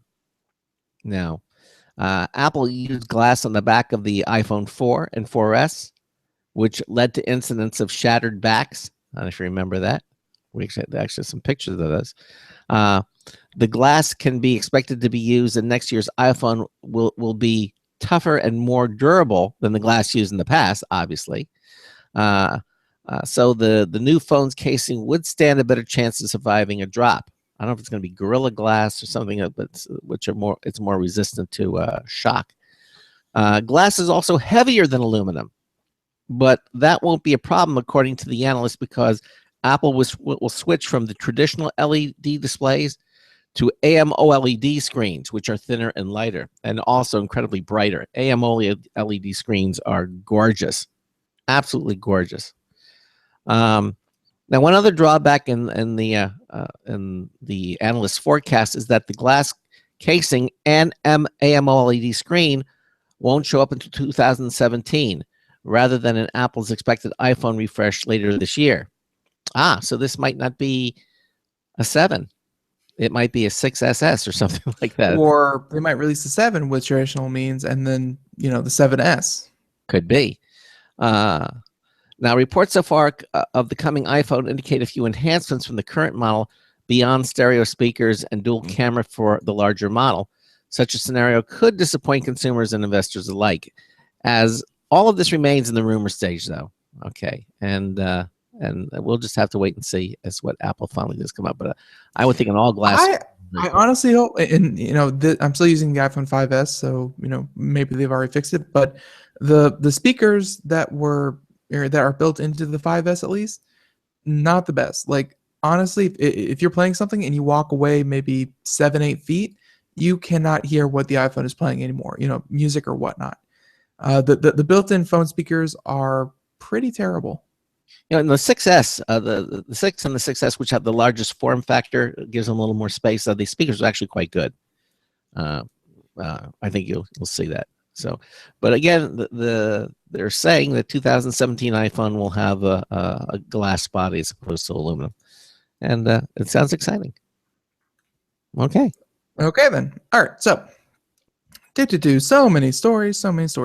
How about fighting patent trolls with a computer? Okay. No, not that one. Yeah, you can do that. Or okay. Maybe I will. Whatever. All right. So, this is a story from New Scientist, and I think it's a pretty creative way to use machine learning. And so, here is the article. Again, New Scientist, and computers generates all possible ideas to beat patent trolls. So yeah, Alex Rebin came up with 2.5 million ideas, 2.5 million ideas in just 3 days, and nearly all of them are terrible. But he doesn't care. So he thinks he found a way to thwart patent trolls by putting their speculative ideas in the public domain before they can make a claim. Huh. So in his project called All Prior Art, Rebin, an artist and engineer, uses software to rummage through the U.S. patent database, which is freely available online. The software extracts sentences from patent documents and splices them into phrases that describe new inventions. Oh my gosh! Right. So the result is a bizarre array of contraptions that don't quite make sense. A robotic phone book, a nasal plug adorned with magnetic jewelry, 3D printed soap that kills pests on strawberry plants. And of course, one of Rebin's favorites, a temperature regulating adult nappy with a built-in hood. Okay then. So, All Prior Art, though, is Rebin's small strike against patent trolls, people who speculatively buy up patents, then accuse others of infringing on them, making money from settlements or court-imposed fines. But in Europe and the US, an idea can be patented only if it is not already in the public domain, being prior art. Mm-hmm. So, software is already used to generate novel and practical ideas, sometimes by analyzing patent databases.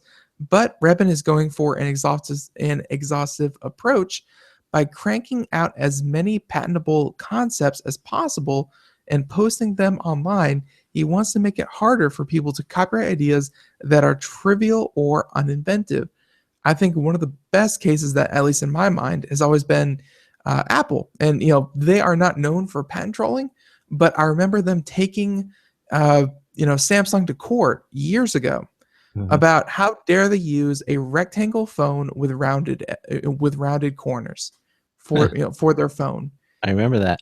And, that shape has been around forever. It's very obvious, very comfortable, but Apple took them to court. It's very, very trivial idea. Like, honestly, if you thought, oh, it's like, name a phone that's rectangle and has rounded edges or rounded corners, and you would say every phone. Mm-hmm. But Apple took them to court over it, and Apple won that court case, by the way. They won money from Samsung for infringing on that particular patent. So, patent trolls do the exact same thing just over and over again. They take very, very simple ideas. Like patent trolls would, let's say, using online communications to discuss business and health related issues, like essentially use the internet.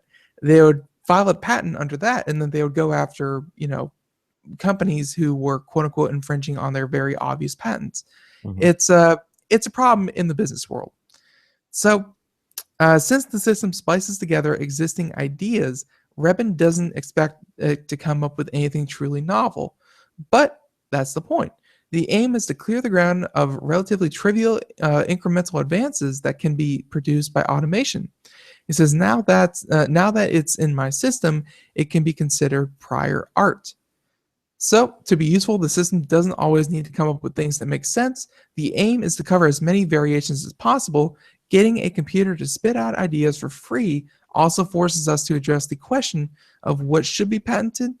He thinks the patent system should refocus on its original purpose, rewarding people for innovation. Yeah.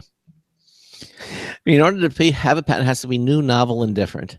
And a lot of the patents just were not. Yeah, and nowadays we're seeing, it's like, I patent this rubber ducky. Congratulations, that's a beautiful rubber ducky.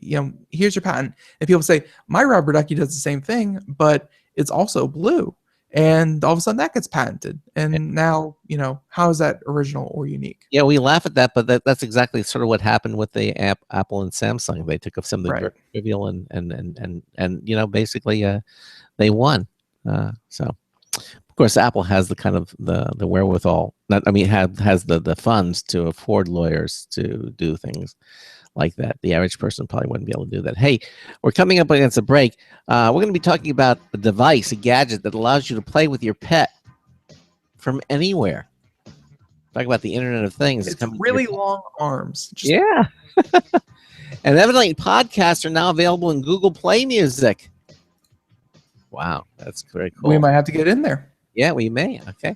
And also, Netflix stops insisting it will never support offline videos. These stories and more coming up in the second hour of the Computer America Show. Second half of the second hour. We'll be right back. Hi, this is Craig Crossman, host of the Computer America Show.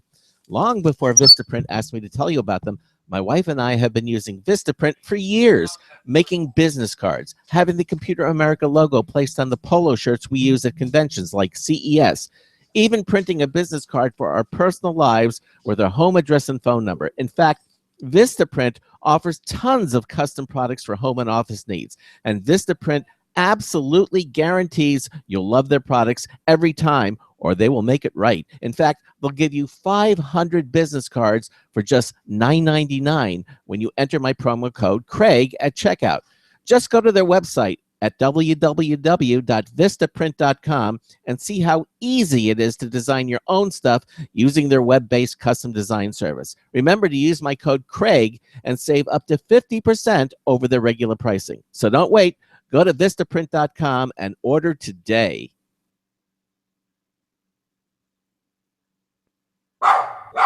Looking for a best friend? Brother Wolf Animal Rescue has your best friend waiting just for you. The mission of Brother Wolf Animal Rescue is to help build a sustainable, no-kill community where no dogs or cats are ever killed for population control, where true euthanasia is reserved only for animals who are irremediably suffering or for animals who are truly a threat to society and with no hope of rehabilitation. Brother Wolf staff and volunteers go door to door, neighborhood by neighborhood, to educate citizens about local resources available for at-risk pets and to help their families connect with those resources. Brother Wolf's community-based approach to no-kill helps keep family pets healthy, happy, and in their homes and out of the local shelter system in the first place. For more information or to make a tax-deductible donation to this wonderful 501c3 organization, visit their website at www.bwar.org.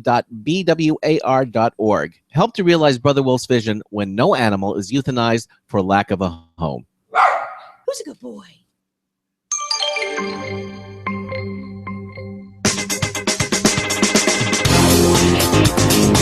No, Ratatouille is not made with rat. Get that thing out of here.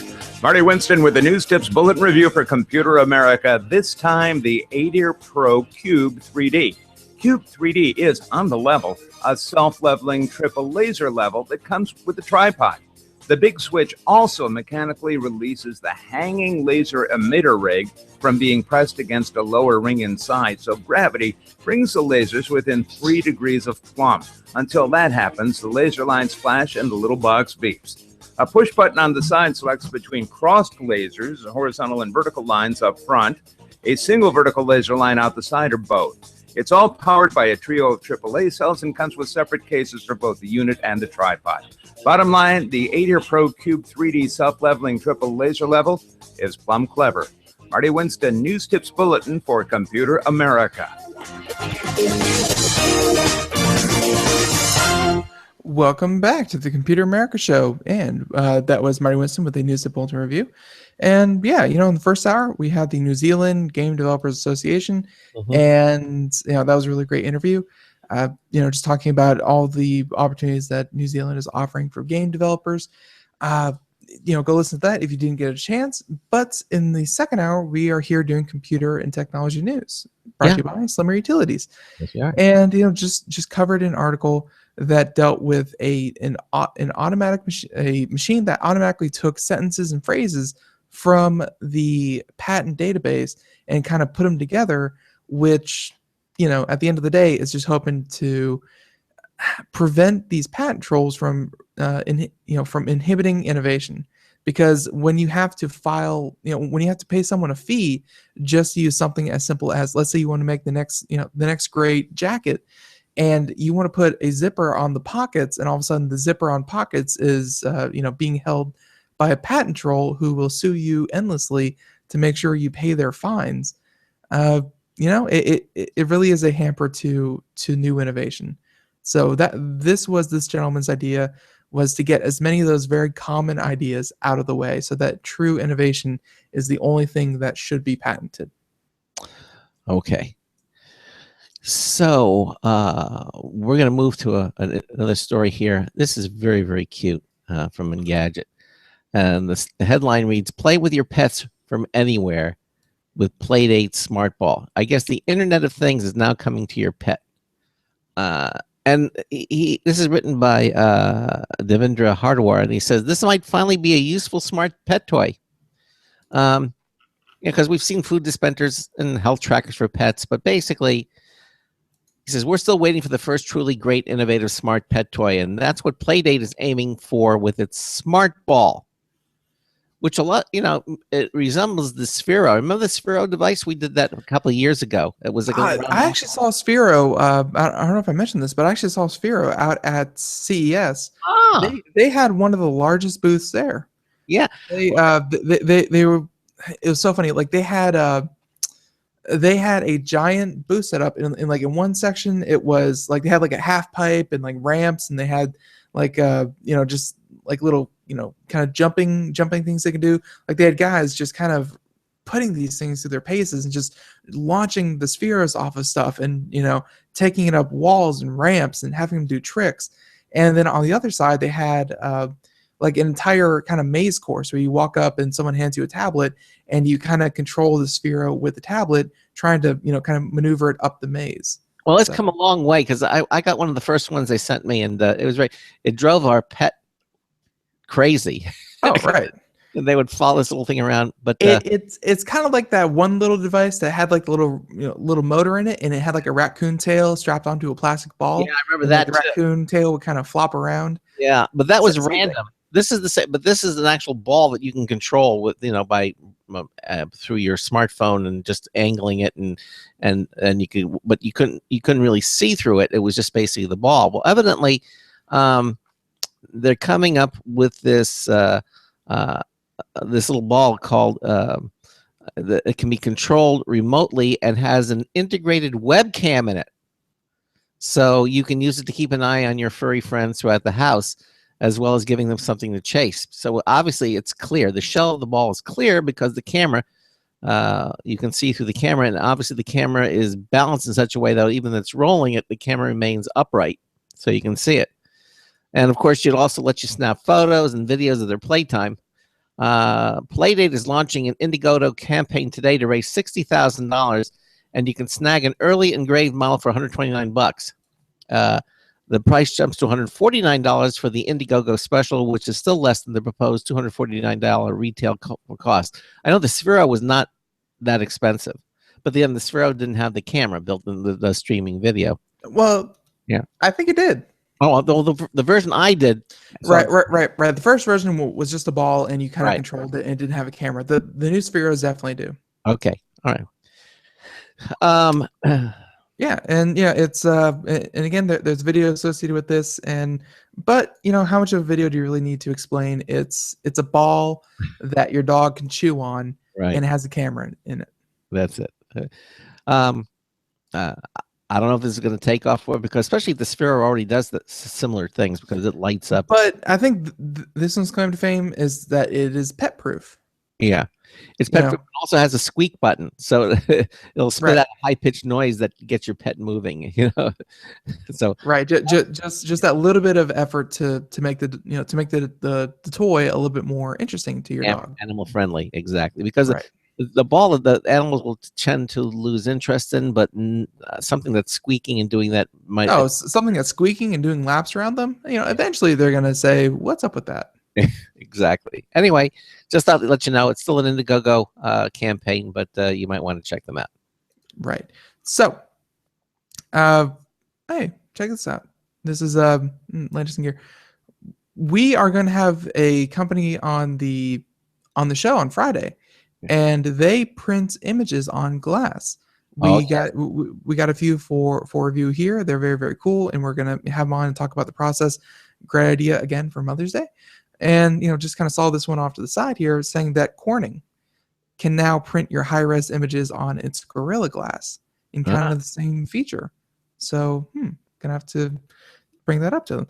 But yeah, that'll be on Friday. So with that story, let's go over to something more traditional because, folks, we are Computer America. So I can't computer technology. I can't believe that Sony's coming out with this, but okay. So Sony has tons upon tons of new memory solutions. Yeah. They were the first ones with like the 13 terabyte solid state drive. Right. They are maybe that's true. No, it was definitely solid state drive.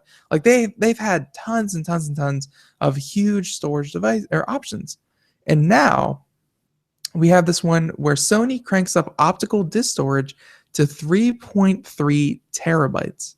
Sure. So optical, and this is from TechHive, and let's see, Agam Shah. And optical discs like Blu-ray are losing favor, but Sony and Panasonic don't seem to care. And the company has cranked up the storage capacity on optical media to 3.3 terabytes. Yeah. So that's a big advance in Sony's optical storage, which is based on technology used in Blu-ray. The 3.3 terabyte disc is targeted at studios, filmmakers, and broadcasters that stores large volumes of video, and at large companies that store infrequently modified data. So again, not exactly the consumer space. No, I don't. I wouldn't think so. Right. So, for example, the video streaming companies could hold a large library of films in storage arrays with many optical drives. Instead of using PCs, servers and data centers could then pull out movies from the drives and serve them to users via the cloud. And of course, the jump to 3.3 terabyte is also a big jump from older optical media. It goes all the way back to the first CDs that came out back in 1982 with a capacity of 650 megabytes. Can you imagine 650 megabytes? That's so huge. Well, it was 1992. Seemed that way. Right, and then DVDs came out with a capacity of 4.7 gigabytes. Gigabytes, yeah. Gigabytes, also stunningly huge in 1997. I'm sorry, 1996. And today, Blu-ray can store up to 100 gigs of data. And earlier this year, Sony and Panasonic said they will ship 300 gigabyte media for optical archival systems in data centers. Mm-hmm. So we're going from 300 gigs to 3.3 terabytes in one jump. That's a good jump. That's a good. That's 10 times. 11 times the storage. Yeah. Very impressive. So the optical storage is keeping up with solid state drives and hard drives in the race to cram more storage into drives and media. But unlike magnetic drives, optical storage isn't designed for regular read-writes, which of course is limiting in what you can use it for. Because in a computer, you're constantly creating new files, you're constantly deleting files, you're constantly moving files. Your computer is a very active system. These kind of things is that you would write to it once, and then you could kind of call back to it as many times as you want. but you would never want to write over it. Yeah, it's for archival purposes. Although Sony's only saying that it's going to last on the shelf for 100 years. Right. Nothing lasts. You know. Well, yeah, hard drives fail. No matter how well you make them, hard drives fail. But this is not a hard drive. This is optical media. You know, these are little pits. But it's still storing, the data in some fashion similar to a hard drive. No, actually, it's using pitting. Pitting technology, so it makes little tiny dots. They're really not magnetic, which you can do with optical media. And they did figure out a way to how to unpit a pit once it's been pitted. That was the big problem. They couldn't figure out how to do that. So evidently, if these are read and write, it says right there on the packaging, write once. Oh, then that's run. Okay, then it's write once. Then once you've pitted the pit, you can't unpit it. And you would think, yeah, it's a pity. But you would think that a pit in glass would last more than 100 years, but they're saying, sorry, 100 years, and then you have to do something else. Maybe they haven't tested past 100 years. Maybe it'll last 110 years. Yeah. Let's put it this way. Like digital data only goes back till about like the 1940s, maybe 1950s, and I think they were still using like tape drives and like magnetic drives. Data as we know it isn't even 100 years old. No, so by that time, I'm sure they'll come up with some crystal technology or something, which we've already seen. We've already seen. Things in carbon that have been stored for 10,000 years. Yeah, actually, or 7 billion years or something. 3 billion years or something. So that would do it for me. That would do it. Yeah, exactly. But that is definitely write once, read only. Yeah, only. For sure. There's no editing that. So. And, of course, they say that the 3.3 terabyte media is part of Sony's second generation optical disc archive system, which is a successor to the original back in 2013. Yeah. So, the new media will work with Everspan, which is Sony's robotic storage system that can store up to 181 petabytes of data. Sony is offering Everspan as an alternative to tape or hard drive storage in data centers. Mm-hmm. Sony is encouraging companies to support the optical disc archive system, which is being pitched as a new system to store archive data. Sony said 42 companies have created interfaces with the storage technology. So, folks, not exactly consumer space, but to go from 300 gigs in a Blu-ray device to 3.3 terabytes in this device, data centers are going to become massive. Yeah, but I predict this is just transitional. I don't think this is going to last.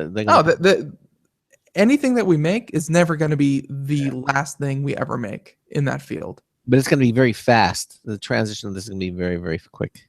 Okay. Anyway, this is an interesting story. Again, this is from Tech Hive. Jared Newman. He says Netflix stops insisting it will never support offline videos, in which Netflix learns to never say never. Okay. And again, Netflix has stopped insisting that it will never let subscribers download videos for offline playback. The CEO said we should keep an open mind on this, Okay, he says we've been so focused on click and watch and the beauty and simplicity of streaming, but as we expand around the world where we see an uneven set of networks, it's something we should keep an open mind about. Okay.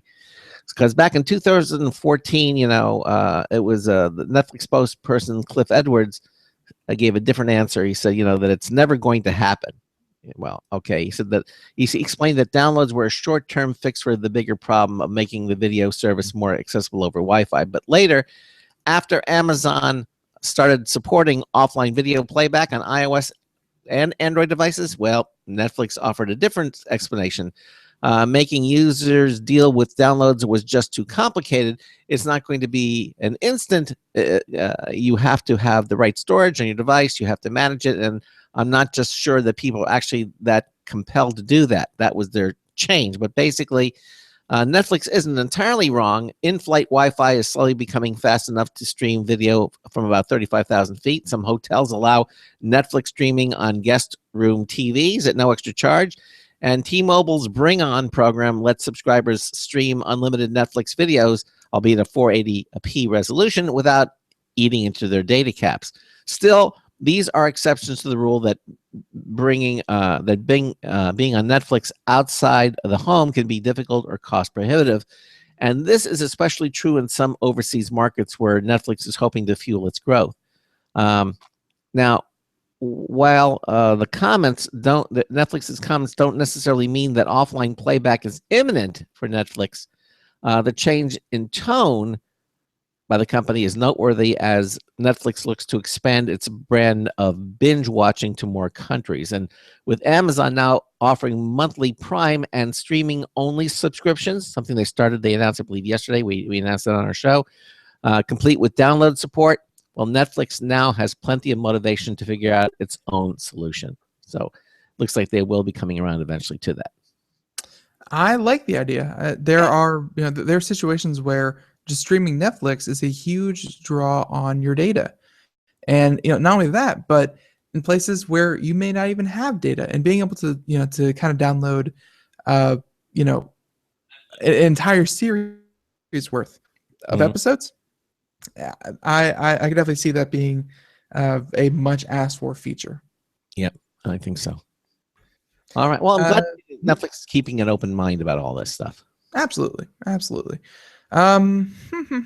Where should we go? I kind of like the story. Well, not really like, but this story is kind of interesting that the CEO of Yahoo may actually dissolve the company, which would be interesting. But I don't know. Let's talk about no, not VR in rooms. No. Craig already did that one. HBO and Discovery. There we go. Uh-huh. HBO and Discovery talking about VR and AR all day today, it seems like. Yep. HBO and Discovery are making major investments in virtual reality. Yeah, so in case you were worried that if you did get one of these virtual reality, kind of doodads, there would be no content for you. Well, here you go. So, and again, another classic, lovely, horribly photoshopped photo. So virtual reality isn't just seeing a revival when it comes to gaming. By the way, this is from Engadget. Isn't just seeing a revival when it comes to gaming. Immersive content is taking root in journalism, movies, and television as well. In fact, two new networks have made an investment in a virtual and augmented reality company to help drive the future production projects. Otoy, Otoy, a company that makes cloud-based graphics software covering the capture, rendering, and streaming of VR and AR content, announced today that both HBO and Discovery are backing it, quote, to create universal publishing platform for TV, movies, and original holographic content. Sounds like the future, end quote. So while holograms are mentioned throughout the press release, VR and AR factor heavily into the network's plans. Yeah. HBO is already familiar with Otoy, as the company is working with Jon Stewart on his upcoming project using its technology. Otoy has a roadmap for the future of entertainment and technology. This is coming from the president of HBO, saying that their creativity and drive perfectly aligns with HBO's. And they're saying that Discovery already offers VR content of its own through Discovery VR, but it says Otoy can lend a hand in taking its virtual and augmented reality experiences, quote, to a whole new level, as we hope. So, Otoy's founder and CEO, Jules Urbach, explains that the company's goal is to make, quote, holographic and immersive content accessible options for viewers, publishers, and artists. So not only are HBO and Discovery investors, but they're also content partners. So Jon Stewart's, by the way, upcoming short film content for HBO will likely be the first fruits of the relationship, which will be available via HBO Now when it debuts. So yeah, Jon Stewart's making a virtual reality, kind of thing.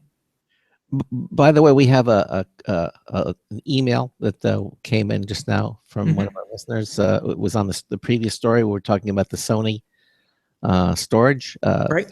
3.3 terabytes. and it's about the storage media. His comment is, bottom line is that the media will last longer than the data stored on it. What is anyone going to do with 100-year-old software? And he makes a good point. Yeah, Yeah. that's a very good point, because after 100 years, like, unless it's like legitimate archival purposes, because let's say insert movie actor from 1903, or whenever kind of black and white pictures started, like, unless you wanted to save something for its artistic value, or just kind of here's this song from here's Britney Spears' hit album in 1999, and in 2109 you wanted to say, oh, I wonder what Britney Spears' song in 1999 sounded like, then it would have some kind of application. But like, as for what was the data I needed for this year's tax returns, that's probably not necessary. But how about photographs, family pictures, and people? Photographs, pictures, movies, projects. Like, there are reasons. There's reason for data, and that are probably that would probably benefit from 100-year storage. Yeah. But again, why it's not targeted at the consumer space? Like, the data that you create, it's like, oh, I have a school project that's due in 3 weeks, and I need to save this. That kind of crap has no place in this kind of storage. Yeah. Right. Thanks, Jonathan, for that little comment, by the way. Do we have time for one more story? I think we do. Yeah, Engadget. Podcasts are now available in Google Play Music. So on the web and on Android anyway. iOS users, well, you're out of luck for now. But perhaps one of the worst kept secrets of the last 6 months has come to pass. Podcasts have officially been added to Google Play Music for Android and on the web. This comes right as predicted last week, when an internal NPR memo tipped the launch date. Fortunately, Google's doing something rather clever with its podcast launch. Just like the activity-based radio stations that Google added after buying Songza, you'll be able to browse a variety of podcast channels for which you're not sure exactly what you feel like listening to.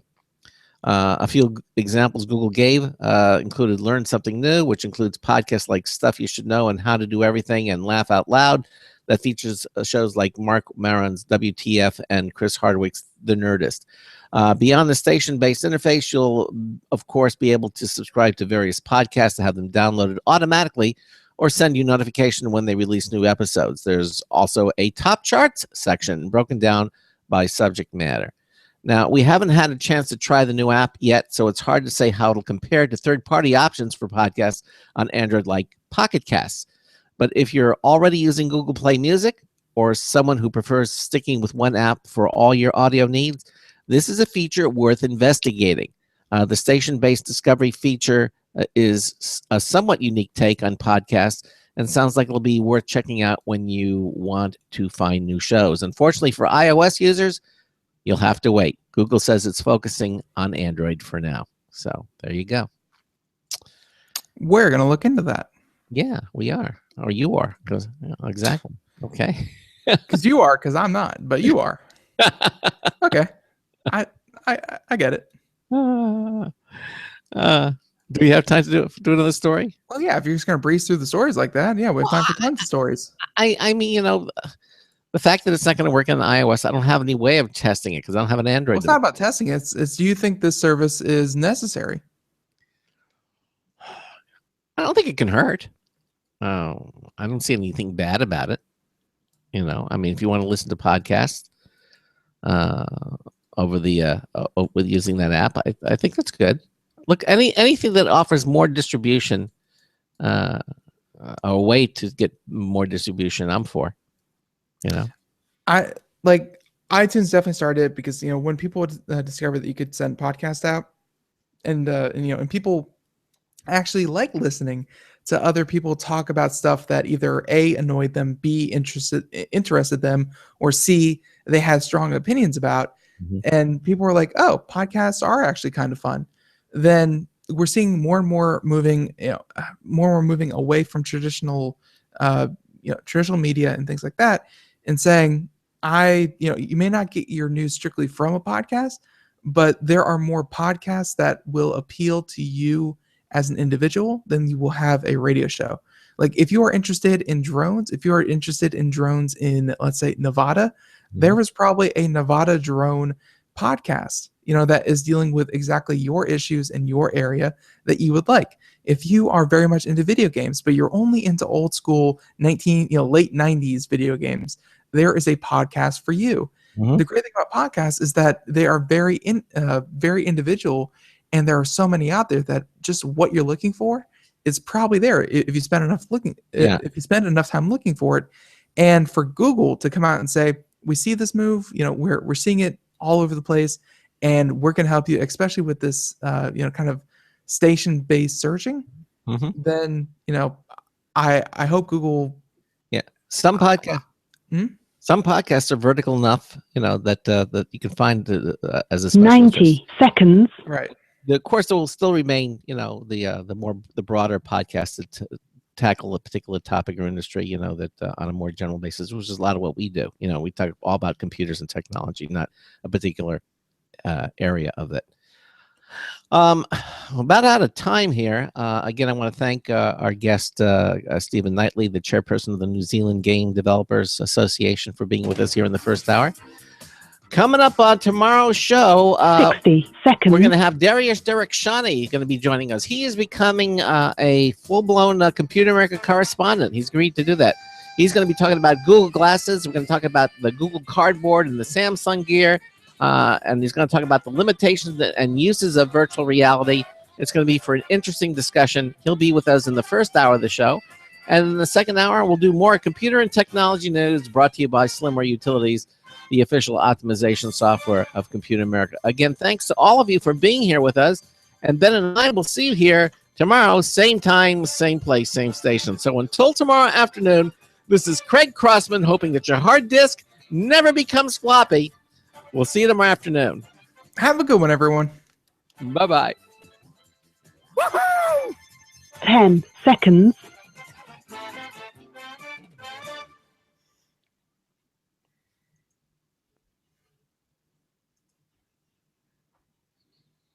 Thank you for using Blog Talk Radio. Goodbye. Okay, everybody, again, thanks for watching. And we will see you here tomorrow, same time, with Derek Shawnee, our graphics correspondent. Take care. All right, bye-bye. Bye.